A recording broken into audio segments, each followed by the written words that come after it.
And the third and final thing that I want to discuss is the imbalanced media.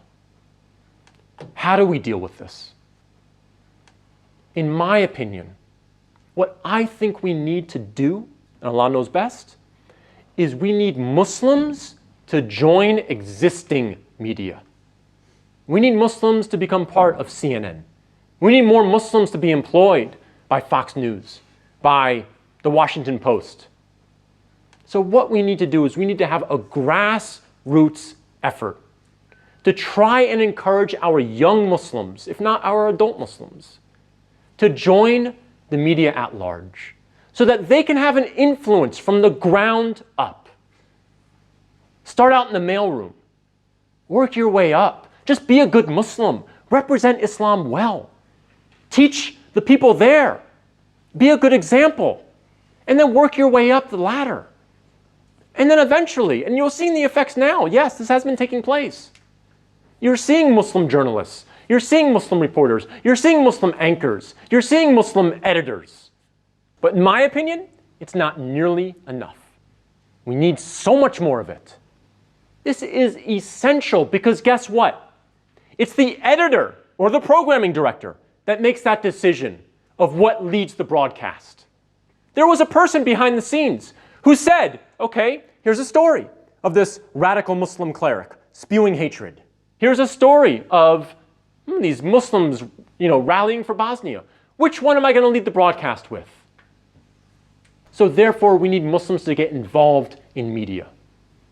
And so I challenge the parents, encourage your kids to follow not necessarily media, because maybe that's not their interest. What I'm saying is encourage your kids to follow their interests. And don't necessarily push them into certain fields because you think that's best for them. Medical field, engineering, legal, whatever. Let them pursue a passion of theirs. And if their passion is media, if their passion is dawah, if their passion is education, please, at least don't discourage them. Because we have an imbalance amongst ourselves. That we have too many Muslims going into fields that are not related to media, that are not related to education, and now we're seeing the effects. SubhanAllah, I can stand here all day and tell you story after story of hijabi Muslims being attacked. Why? Because people don't understand Islam. If they understood Islam in truth, those attacks would never happen, and Allah knows best. They're attacking our sisters because they don't understand Islam. Why don't they understand Islam? Because they're watching the media. They're watching the TV shows. They're reading stuff on the internet that is not true. And we need more Muslims, you guys, whoever's hearing this, to get people involved. Get our children involved in media. Get our children involved in education, in dawah, so that we can change the narrative. We need more Muslims and we need more support. If you don't have children, who are involved in media, who have an interest in media, or have an interest in education, support organizations that are doing this work. For 17 years, I spent my life educating about Islam, struggling financially, asking people for money, begging them. I don't do that anymore. I can't afford it. Because I have 4 kids to feed. So now I'm working a 9-to-5 job, and yes, I'm happy. But I would be so much happier if my time was spent doing this work full-time of educating, not only non-Muslims, but Muslims, as much as I possibly can, whatever I can offer. This is my passion. My passion is education, because that's the solution. We see so many problems in the Muslim world, and so many problems with how non-Muslims view us. The solution is education.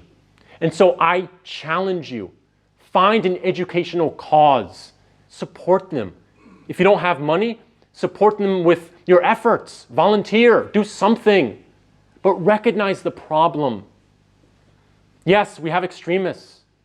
Yes, we have a lot of anti-Islamic efforts out there. We have to combat that with education, with money, with effort. Please. Try your best to do that and recognize that we need more of an effort in this way. So I ask Allah to forgive us and to guide us and to help us and to make it easy for us and to protect our Muslim brothers and our sisters all over the world, to unite our hearts and to give us success both in this life and in the hereafter. And please Allah forgive all of us for all of our transgressions and shower your mercy and your blessings upon Prophet Muhammad, his companions and his family until the day of judgment. Ameen. Iqamatus Salah.